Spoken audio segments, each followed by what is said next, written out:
Sveiki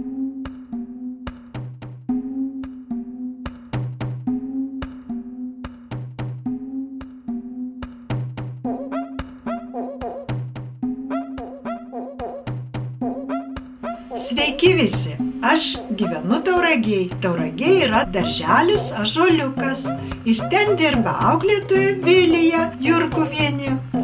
Ir jinai išleido knygą Saulutės rytas. Eilėraštukų knygą. Kiekvieną eilėraštuką iliustravo vaikai. Aš paskaitysiu eilėraštuką Nelaimė. Šitam eilėraštukui piešinį nupiešė Dovilė Zinkutė, 7 metų. Nelaimė.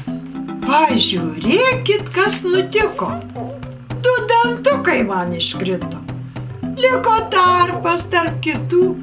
Išsižiot nebegaliu. Negaliu ištarti žodžio. Sako, tu liežuvį rodai.